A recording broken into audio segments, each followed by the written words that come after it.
What's up, pretty gang? It's your favorite nail tech Peaches, back with another video, and we are doing part 2 of the 3D ombre flower nail. And today we are going to be doing the pixie beads. And if you haven't watched part 1 already, I suggest that you do that. If you already know what's going on with the actual flower portion, then you're in the right place.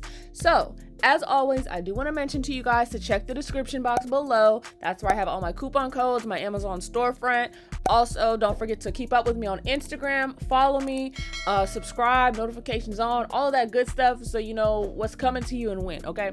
So this is pretty simple, but really I'm here just to give you guys some tips and tricks to navigate how to do a really nice pixie nail, because a lot of people's issues is it doesn't keep the shape, or maybe they don't last. So first things first, I like to use a thick top coat. This brand is actually called Jazz Coat. I just get it from the nail supply store. It is thicker than what it normally is because I use it for bling and charms, and so it gets like glue mixed in with it, and it doesn't cause any issues for curing or anything like that, but it does make it a thicker viscosity. So I will suggest you starting with a top coat or whatever type of gel product that is on the thicker side.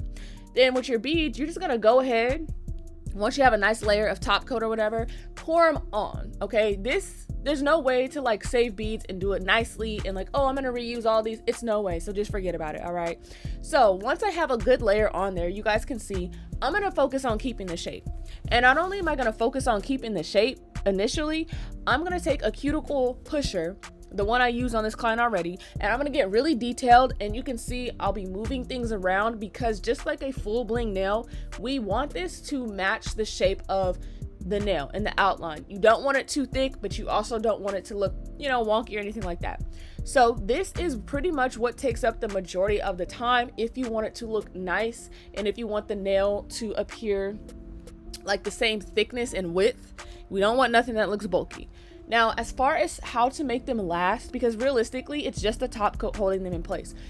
I am using the cuticle pusher to also like push them down a little bit. Because I use a thicker top coat, what's happening is I'm able to like push them down a little bit so that way they kind of sink into the top coat.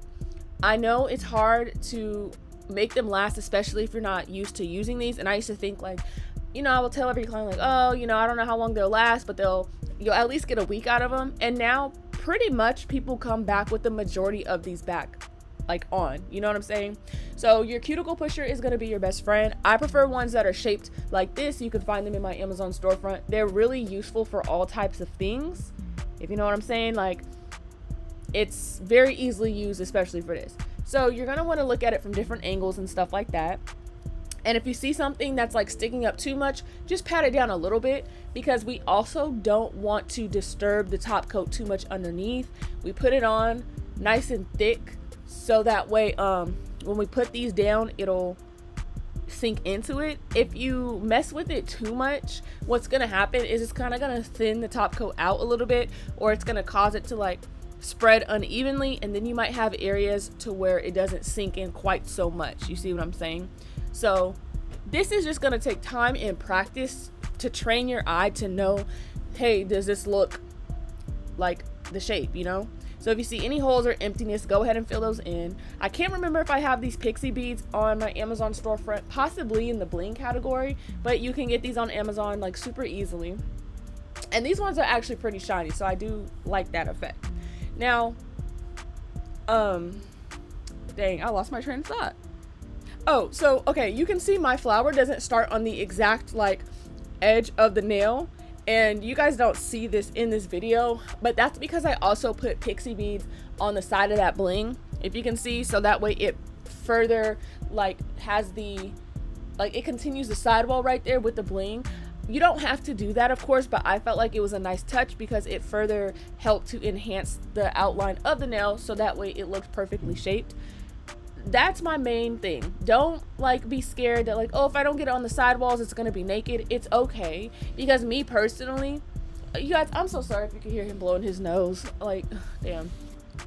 But for me personally, you can go later on when everything is dry, and you can go ahead and like go underneath the nail and make the sidewall not as thick, so it's an illusion of like, oh, the whole nail is covered or whatever. But that's not gonna matter. Like, You see what I'm saying? Because if you do put them all over the sidewalls, it's gonna look real, like, you know, chunky funky monkey, real thick, and we don't want that. Okay, so honestly, other than that, it's just gonna take you some patience and just making sure you have the correct amount of time booked to be able to do this. This person booked a non-basic set, and in my chair, a non-basic set is pretty much anything that's not just a straight up plain set.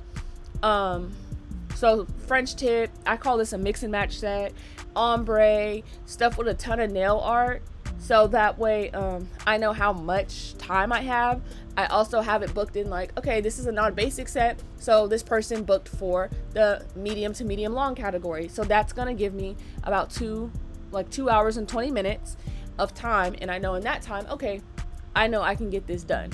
So just make sure you have the correct amount of time, because this is an easy task, but it's just very, very tedious. Okay, so in a second, you guys are going to see me flip the hand over, and that is going to make sure that I am able to just make sure that the whole nail is even, the cuticle area is nice, everything's sticked in place. Now, if you don't use a top coat or whatever that's thick enough, the beads might slide off and they are not going to last. I'm letting you guys know that right now.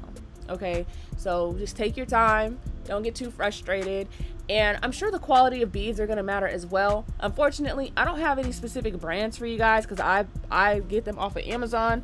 I think I kind of just get lucky with like doing my research, and I can kind of, at this stage in my career, I can tell what's going to be low quality and what's going to be good. So just watch out for that as well.